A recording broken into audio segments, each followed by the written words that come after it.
Akoatra ireo firenena any Europe, États-Unis ary Asie dia nivelatra amin'ny fiara-miasa amin'ny Maurice ny UUM na University Utara Malaysia.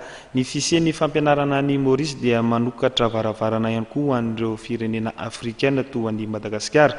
Nisy araka izany ny fampahafantarana mahakasika ny fisokafan'ny fampianarana ity ho an'ny tanora malagasy tamin'ity androany ity.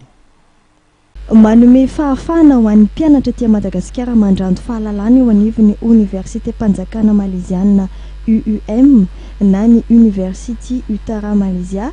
Ny fisian'ny fiara-miasa amin'ity université ity sy ny Atlantis Business School na ny ABS ao Maurice.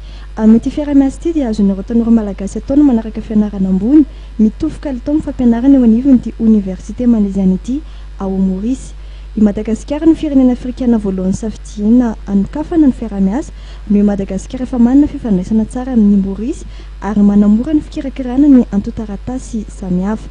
Tafiditra ao anatin'ireo université isan'ny tsara indrindra aty Azia ny UUM tamin'ity taona ity ary tanora miisa 9 alina efa nivoaka tao ka ny 5,000 amin'ireo dia miparitaka manerana zao tontolo izao avokoa.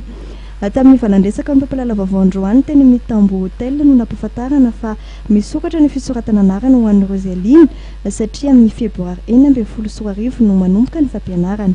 Maharitra 3 taona sy tapany ny fampianarana ahafahana mahazo mari-pahaizana BSc amin'ny teknologie de l'informatique.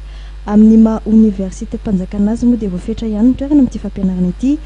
Tanjona amin'ity fiara-miasa ny UUM sy ny ABS ity ny an'ny fampianarana manara-penitra sy eken'izao tontolo izao ho an'ireo tanora afrikanina amin'ny alalan'ny fanarahana fampianarana any Maurice.